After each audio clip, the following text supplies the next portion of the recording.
नमस्कार, न्यूज 18 राजस्थान पर आप सभी का स्वागत है। मारो राजस्थान में मैं हूं आपके साथ हेमंत कुमार। चलिए खबरों की शुरुआत इस वक्त की बड़ी खबर के साथ। सीकर में वकील आत्मदाह के मामले को लेकर के वकीलों का धरना जारी है। वहीं धरना स्थल पर भारतीय जनता पार्टी के सीकर से सांसद सुमेधानंद सरस्वती पहुंचे हैं। बड़ी खबर इस वक्त की, एसडीएम कोर्ट के बाहर धरना जारी है वकीलों का और सुमेधानंद सरस्वती वहां पर पहुंचे हैं। सीकर सांसद सुमेधानंद धरना स्थल पर पहुंचे हैं। इस धरने में कई जनप्रतिनिधि और एडवोकेट फिलहाल मौजूद हैं। शव के साथ प्रदर्शन किया जा रहा है और वकीलों का कहना है कि जब तक उनकी मांगे नहीं मानी जाएगी तब तक वे अंतिम संस्कार नहीं करेंगे। सांसद सुमेधानंद सरस्वती यहां पर पहुंचे। ज्यादा जानकारी के साथ हम सीधे रुख करेंगे। सहयोगी संदीप हुड्डा हमारे साथ जुड़ रहे हैं। संदीप, लगातार वकीलों का ये प्रदर्शन और तस्वीरें दिखाते हुए जरा समझाइए कि आखिरकार वकील अब क्या चाहते हैं, आगे की रणनीति उनकी क्या है?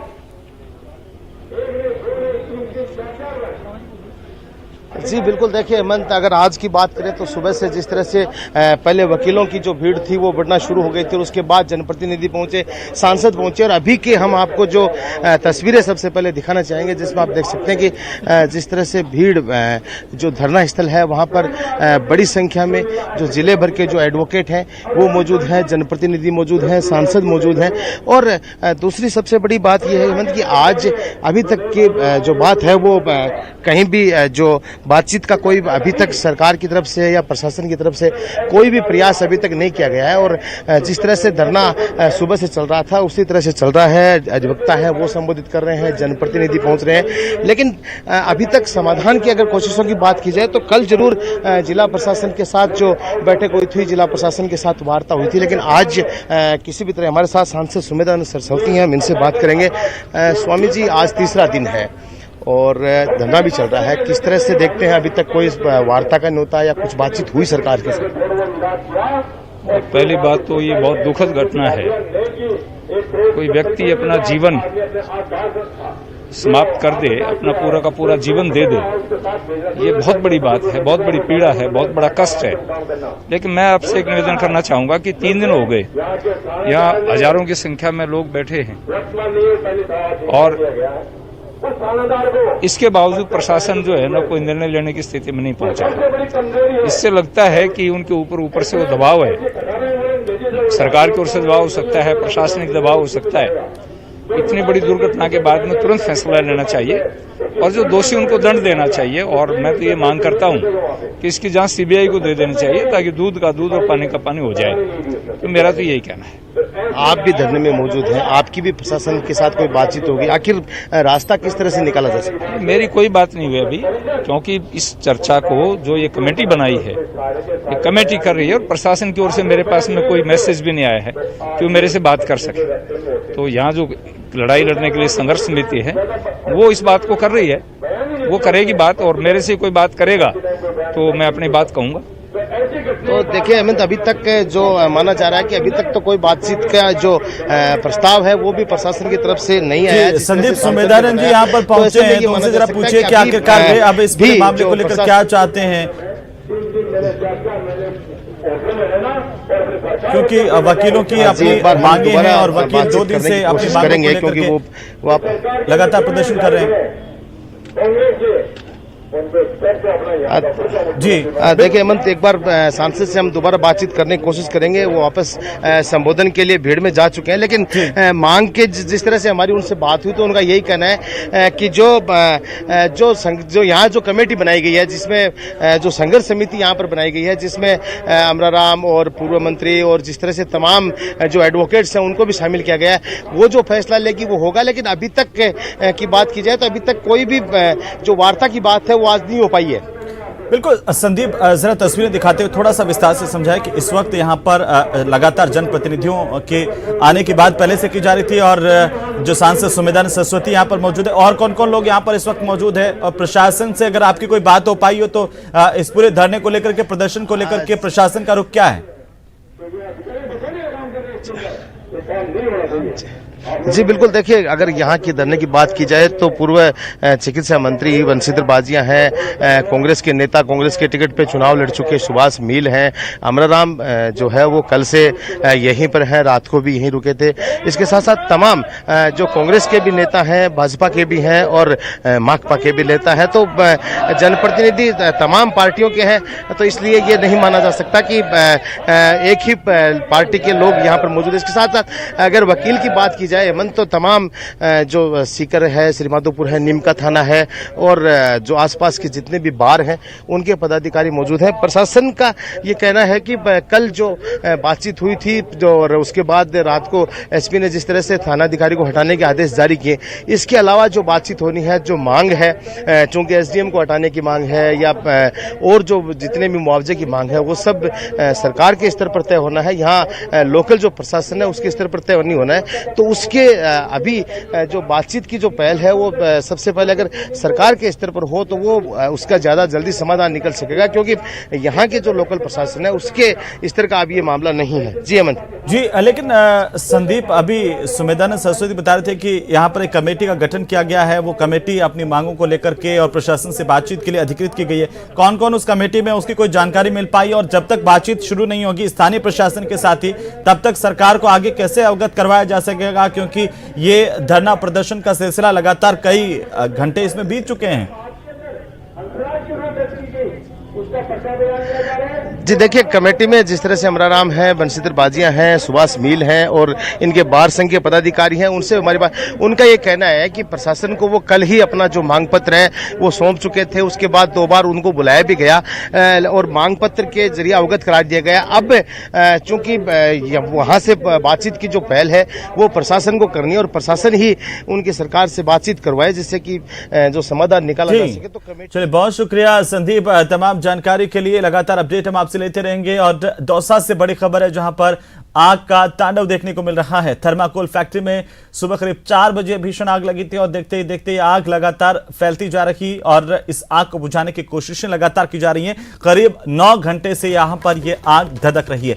आग को बुझाने की कोशिश लगातार जारी। दमकल की 20 गाड़ियां मौके पर मौजूद है। 4 से 6 लोगों की फैक्ट्री में फंसे होने की आशंका सामने आ रही है। वहीं आपको बता दें कि फैक्ट्री की छत और सभी दीवारें लगातार इस आग की वजह से धाराशाही हो गई और मौके पर जिला कलेक्टर से लगाकर के पुलिस प्रशासन के अधिकारी मौके पर मौजूद हैं। राज्यसभा सांसद डॉक्टर किरोड़ीलाल मीणा भी यहां पर पहुंचे थे, अधिकारियों के साथ जानकारी ली। मौके पर बड़ी संख्या में लोगों की भीड़ भी मौजूद है। ज्यादा जानकारी के साथ दौसा से हमारे सहयोगी आशीष शर्मा जुड़ चुके हैं। आशीष, क्या अपडेट है इस आग को लेकर के? लगातार कई घंटे बीत चुके हैं इस आग को लेकर के। बिल्कुल 9 घंटे से अधिक का समय हो चुका है और लगातार जो आग है वो पूरी तरह धधक रही है। जैसे सुबह की स्थिति थी, कुछ देर जैसे ही दमकल की गाड़ी आग पर काबू पाने का प्रयास करती है तो आग की लपटें कम होती हैं और उसके 10 से 5 मिनट बाद में वापस उसी तरह आग की लपटें दिखाई देने लगती हैं। ऐसे में जो प्रशासन के जो प्रयास हैं वो पूरी तरह नाकाफी साबित हो रहे हैं। करीब 20 दमकल इस समय मौके पर मौजूद हैं जो दौसा सहित आसपास के जिले हैं, जयपुर, अलवर, भरतपुर, सभी जगह से आई हुई हैं और प्रयास कर रही हैं। दूसरा इसमें अपडेट ये है कि क्योंकि जो ये एक मकान में फैक्ट्री चल रही थी, ये मकान की जो दीवार है और ऊपर की छत है, ये सब कुछ आग में धराशायी हो गई है और पूरा जमीन दोज हो चुकी है। अब पूरी छत अभी करीब 15 से 20 मिनट पहले छत नीचे गिर चुकी है और क्योंकि आग सुबह से थी इसलिए आग के चलते ये छत पूरी नीचे गिरी है। इसके अलावा जो आईओसी की तेल पाइपलाइन यहाँ होकर गुजर रही है, जो ये घटना स्थल है, जो फैक्ट्री है, इससे चंद मीटर की दूरी पर आईओसी की तेल पाइपलाइन है जो मथुरा से सलाया जा रही है। ऐसे में बड़ी घटना होने की संभावना जताई जा रही है क्योंकि पास में आईओसी की लाइन है। आईओसी के अधिकारियों को भी प्रशासन ने बुला लिया है कि यदि आईओसी का तेल अगर इधर लीकेज हो रहा होगा तो निश्चित रूप से एक बड़ी घटना हो सकती है। काफी टाइम लग सकता है इस आग में काबू पाए जाने। लेकिन आशीष, ये कहा जा रहा था कि यहाँ पर 4 से 6 मजदूर इस फैक्ट्री में मौजूद थे रात के वक्त में। उनकी कोई सूचना मिल पाई है कि आखिरकार क्या उनके नाम है, उनकी स्थिति, उसे लेकर के कुछ प्रशासन की ओर से, पुलिस की ओर से कुछ साफ किया गया है? बिल्कुल, जो फैक्ट्री के जो मालिक हैं वो नोएडा में रहते हैं, उनका फोन पूरी तरह स्विच ऑफ है। आसपास के ग्रामीणों का ये कहना है कि बिहार राज्य के रहने वाले करीब 4 से 6 जो मजदूर हैं वो यहाँ पर प्रतिदिन रात के समय रहते हैं और बीती रात भी वो यहाँ पर थे। लेकिन आग लगने के पहले वो यहाँ से निकल गए या नहीं निकले, इसके बारे में अभी तक ना तो ग्रामीण पुष्टि कर पा रहे हैं और प्रशासन का तो ये कहना है कि जब तक आग पर काबू पाया नहीं जा सकता तब तक कुछ सटीक जानकारी नहीं दी जा सकती कि अंदर के जो मजदूर थे उनकी क्या स्थिति थी। लेकिन बाकी संभावनाओं के आधार पर जो भी बातें चल रही हैं। और कितना वक्त लग सकता है आशीष इस आग पर काबू पाने में?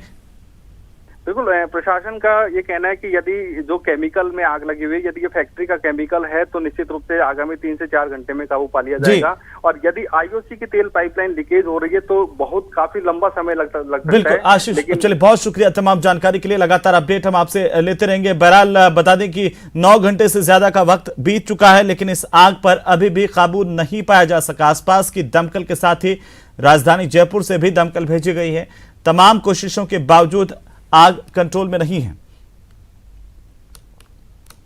तो वहीं बांसवाड़ा के घाटोल रोड के सेनावासा गांव में 2 ट्रक आमने सामने की आपस में भिड़ंत हुई है जिसमें 2 चालक और 1 परिचालक की दर्दनाक मौत होने की खबर है, जबकि एक अन्य घायल हुआ है। आपको बता दें कि एक ट्रक बांसवाड़ा की ओर जा रहा था और जबकि एक निम्बाहेड़ा की ओर से आ रहा था। दोनों में आमने सामने की भिड़ंत हुई। हादसे में दोनों ट्रक ड्राइवर और 1 परिचालक की मौके पर ही मौत हो गई, जबकि एक अन्य घायल है। इसे जिला अस्पताल में भर्ती करवाया गया है। हादसे की जानकारी मिलते ही सदर थाना पुलिस मौके पर पहुंची और तीनों मृतकों के शवों को जिला अस्पताल की मोर्चरी में रखवाया गया है। भीषण सड़क हादसा, 3 लोगों की मौत हुई है। उधर बीकानेर में शराब की दुकान का विरोध हुआ है। आपको बता दें कि केम रोड पर आक्रोशित लोगों ने जाम लगा करके प्रदर्शन किया है। रेलवे फाटक के पास शराब की दुकान का विरोध किया गया। शराब की दुकान के विरोध में यहां पर महिलाएं, पुरुष, बच्चे सभी जुटे, नारेबाजी की और यहां से इसे हटाने की मांग की गई है। शराब की दुकान के खिलाफ लोग उतर आए, उन्होंने यहां पर जमकर विरोध प्रदर्शन किया है, नारेबाजी करते हुए मांग की कि तुरंत इस दुकान को यहां से हटाया जाए। इस शराब की दुकान के खिलाफ प्रदर्शन करते हुए काफी संख्या में युवतियां, महिलाएं और पुरुषों के साथ साथ बच्चे भी सड़क पर उतर आए। सभी ने जमकर आक्रोश व्यक्त किया है, नारेबाजी की है और मांग की है कि तुरंत इस दुकान को यहां से बंद किया जाए। वहीं भरतपुर के जनाना अस्पताल में हंगामा होने की खबर है। आपको बता दें कि पर्चा कटवाने को लेकर के दरअसल विवाद हुआ। कंप्यूटर ऑपरेटर ने महिला के साथ बदसलूकी की है।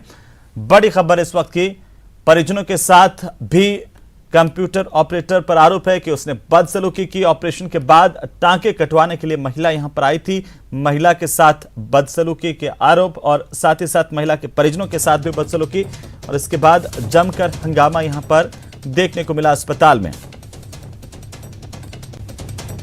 भरतपुर के अस्पताल में पर्चा कटवाने को लेकर के विवाद हुआ था और इस विवाद के दौरान जमकर हंगामा हुआ है।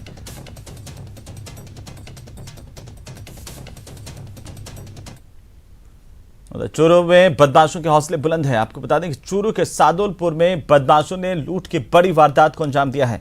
पिस्टल के नोक पर बाइक लूटी है। हरियाणा के बदमाशों ने ग्रामीणों पर फायरिंग भी की और फायरिंग में नाबालिग को गोली लगी है। इसी दौरान ग्रामीणों ने पीछा करके 2 बदमाशों को दबोच लिया। दोनों बदमाशों को पीट कर पुलिस के हवाले किया गया है। वहीं बॉलीवुड स्टार सलमान खान को जान से मारने वाला धमकी भरा पत्र उनके पिता सलीम खान तक पहुंचाने वाले तीनों बदमाश जालोर के सांचौर और करड़ा के निकले हैं। तीनों बदमाश राजस्थान के हनुमानगढ़ जिले के कुख्यात बदमाश विक्रमजीत उर्फ विक्की बराड़ के मार्फत लॉरेंस की गैंग से जुड़े थे। विक्की बराड़ अभी फरार है, जो दिल्ली जेल में बंद कुख्यात गैंगस्टर लॉरेंस बिश्नोई के इशारे पर गैंग को ऑपरेट करता है। विक्की ने ही जालोर के अपने तीनों गुर्गों को महाराष्ट्र के पुणे के कुख्यात अपराधी सौरभ उर्फ महाकाल के पास भेजा था और सलमान खान तक धमकी भरा पत्र पहुंचाने की रणनीति बनाई थी। आपको बता दें कि जालोर के इन तीनों बदमाशों की मुंबई पुलिस ने पहचान कर ली है, जिनकी तलाश में शुक्रवार को क्राइम ब्रांच की टीमें जालोर, जोधपुर और बाड़मेर में घूम रही हैं। मुंबई पुलिस ने अपनी मूवमेंट और सर्च ऑपरेशन से स्थानीय पुलिस को दूर रखा है। हालांकि इस तरह की खबर मिलने के बाद जालोर पुलिस ने भी अपनी इंटेलिजेंस को एक्टिव किया है। मोसेवाला की हत्याकांड के बाद लॉरेंस गैंग की सरगनाओं की टीम है वो जालोर से भी कनेक्ट हो चुकी है, क्योंकि हाल ही में 5 जून को मुंबई में अभिनेता सलमान खान को जान से मारने की धमकी देने के प्रकरण में मुंबई क्राइम ब्रांच ने बड़ा खुलासा किया है। इस पूरे घटनाक्रम को लेकर जिन 3 बदमाशों के नाम सामने आए हैं जिन्होंने जान से मारने की धमकी दी थी, वो जालौर जिले के सांचौर व करड़ा क्षेत्र के रहने वाले। मुंबई क्राइम ब्रांच की टीम अलग अलग जगहों पर दबिश दे रही है। हालांकि अभी तक ये स्पष्ट नहीं हो पाया है कि ये जो तीनों बदमाश थे ये कौन से गांव के रहने वाले थे, लेकिन मुंबई क्राइम ब्रांच का ये कहना है कि जो पूरा प्रकरण था उसमें लॉरेंस गैंग का मुख्य सरगना विकी बरार ने तो जिस तरीके से पुणे के अंदर अपने गुर्गे के पास में इन 3 बदमाशों को भेजा था, जैसे ही पूरे प्रकरण को लेकर उस बदमाश को मुंबई क्राइम ब्रांच ने पकड़ा तो उसके बाद एक के बाद एक कड़ियां सामने आई है। जिस प्रकरण को लेकर जो आरोपी को पकड़ा गया है उसने जालौर के रहने वाले इन 3 बदमाशों के नाम सामने लाए हैं और इन तीनों बदमाशों की पकड़ को लेकर मुंबई क्राइम ब्रांच जगह जगह पर तलाश कर रही है। मुंबई क्राइम ब्रांच जालौर के साथ साथ जोधपुर व बाड़मेर में भी अलग अलग जगहों पर इन बदमाशों की तलाश कर रही है। श्याम बिश्नोई, न्यूज 18 जालौर। तो वहीं बीकानेर संभाग के सबसे बड़े अस्पताल पीबीएम में पार्किंग को लेकर के नर्सिंग कर्मी और अस्पताल की सुरक्षा में लगे गार्ड आपस में भिड़ गए। अधीक्षक कार्यालय के सामने नर्सिंग कर्मी अपनी वाहन को पार्क कर रहा था, तभी वहां पर तैनात सुरक्षा कर्मी ने नर्सिंग कर्मी को वहां पर नो पार्किंग जोन की बात कही। इस पर नर्सिंग कर्मी भड़क गया। उसने गार्ड के साथ गाली गलौज करते हुए उसे धक्का दिया। पीबीएम में तैनात सभी गार्ड अपनी ड्यूटी छोड़ करके अधीक्षक कार्यालय के सामने इकट्ठा हो गए। सुरक्षा कर्मियों का आरोप है कि नर्सिंग कर्मी आए दिन उनके साथ अभद्रता से पेश आते हैं। सुरक्षा कर्मियों ने पीबीएम अधीक्षक से नर्सिंग कर्मी की शिकायत की है।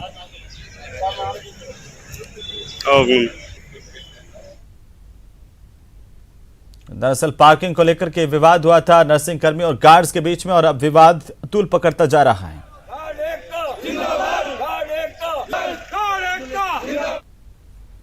चलिए आगे बढ़ेंगे। राजधानी जयपुर में डॉग बाइटिंग की घटनाएं थमने का नाम नहीं ले रही है। बीते दिनों मानसरोवर और झालाना के इलाकों में डॉग्स की ओर से मासूम बच्चों को बुरी तरह से काटने और जख्मी करने के मामले सामने आए थे। एक मामला अजमेर रोड स्थित कमला नेहरू नगर से भी सामने आया, जहां पंचवटी कॉलोनी में स्ट्रीट डॉग्स ने एक मजदूर पर हमला किया। स्ट्रीट डॉग्स ने 47 साल के श्रमिक शंकरलाल बैरवा के दोनों हाथों को बुरी तरह से नोच दिया है। लहूलुहान हालत में उन्हें अस्पताल में भर्ती करवाया गया। सवाई माधोपुर के चौथ का बरवाड़ा निवासी शंकर बाजार से अपने घर लौट रहे थे और इसी दौरान कुत्तों ने उन पर हमला किया।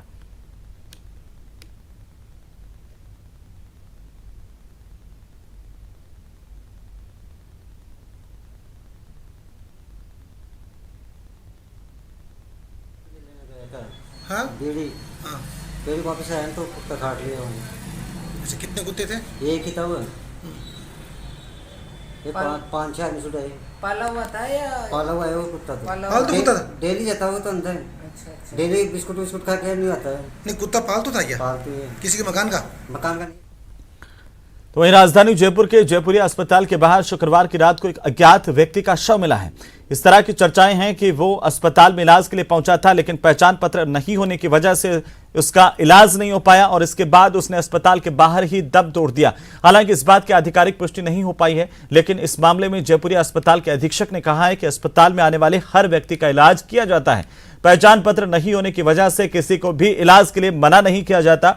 उन्होंने कहा कि अस्पताल के बाहर शव होने का पता शुक्रवार की रात को चला, जिसके बाद शव को मोर्चरी में रखवाया गया। साथ ही पुलिस को भी सूचित किया गया है।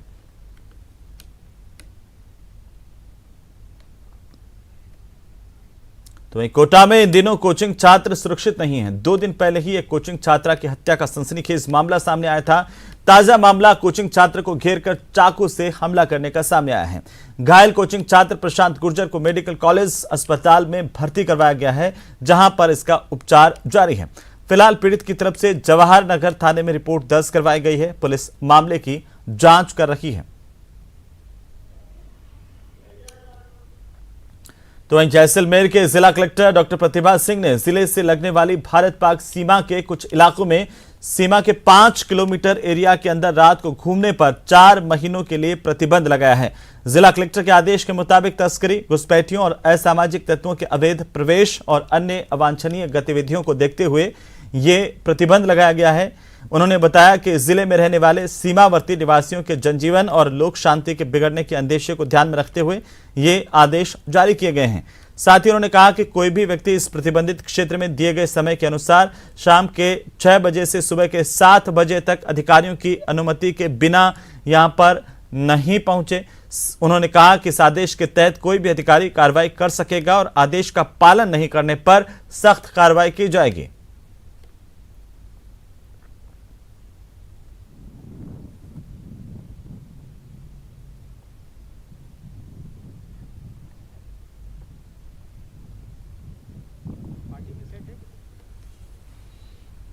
तो चलिए देश के सबसे विश्वसनीय और वास्तव में नंबर 1 अंग्रेजी समाचार चैनल के बारे में बात करते हैं। जी हां, हम बात कर रहे हैं CNN न्यूज 18 की, जो अपने निष्पक्ष, संतुलित और सबसे सटीक समाचारों को अंग्रेजी भाषा में प्रसारित करने के लिए चार्ट में सबसे ऊपर रहा है। ये दैनिक समाचारों में बिना किसी छेड़छाड़ और निष्पक्ष खबरों की खुराक के लिए अंग्रेजी भाषा के दर्शकों की पहली पसंद है।